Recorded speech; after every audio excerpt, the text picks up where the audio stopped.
This is Thermochemistry 102, and what we're talking about today is finding the heat of reaction using heats of formation. And your assignment is the AP Heat 2 worksheet. So we're going to start off with just a couple of basic statements here.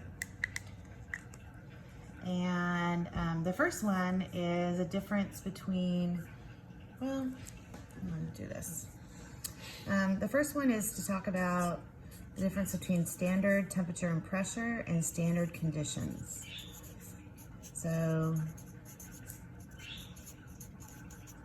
what we learned with our gas unit last year is standard temperature and pressure, which we also call STP. And what that is just a set of conditions that has a specific temperature and a specific pressure.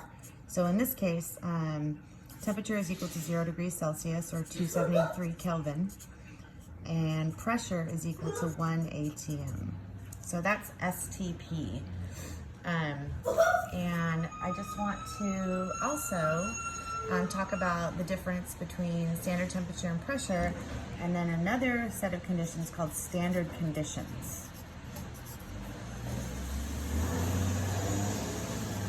You guys can hear the garbage truck in the background, sorry. So standard conditions is a little bit different. This is used for thermodynamic calculations, and under standard conditions, we have temperature is equal to 25 degrees Celsius, pressure is equal to 1 atm, and molarity, if there is an aqueous substance involved, is always 1 molar. So standard conditions is a little bit different than standard pressure. In the thermochemistry unit, we are going to use standard conditions under or for our calculations. Okay, so that's that. And then we're going to define heat of formation. So what you'll see is this symbol, and this stands for heat of formation. And that's what the F stands for. F is for formation. And then you see this little circle here, a little degree sign. That means it's under standard conditions.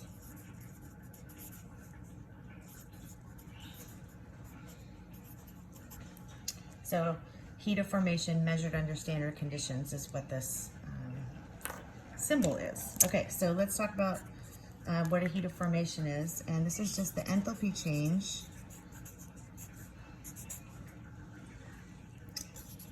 associated with the formation of any substance from its component elements.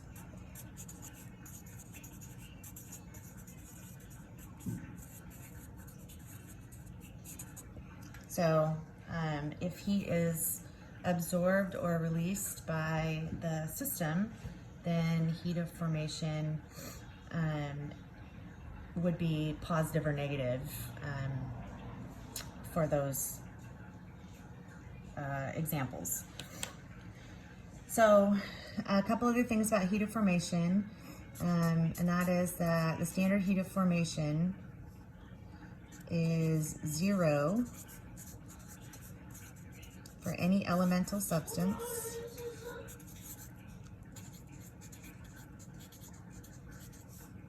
in its natural state under standard conditions.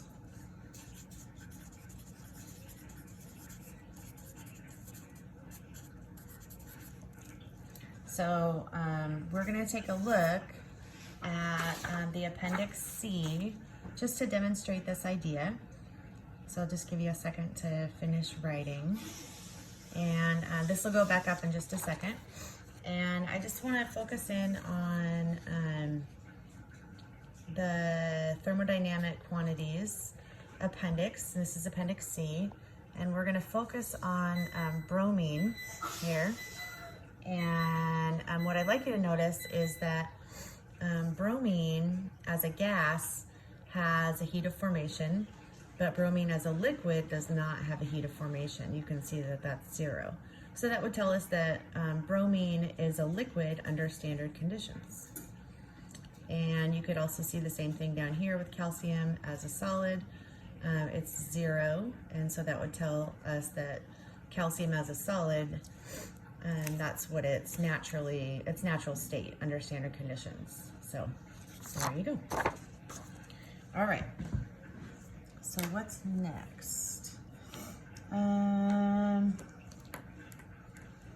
So when we're trying to find heat of formation, to find a heat of reaction, it's really simple. This is the equation that you're going to use. You're going to do heat of reaction is equal to the sum of the standard heats of formation of the products minus the sum of the standard heats of formation of the reactants. So it's just products minus reactants. And these heats of formation are always, of course, multiplied by the coefficient in the balanced equation.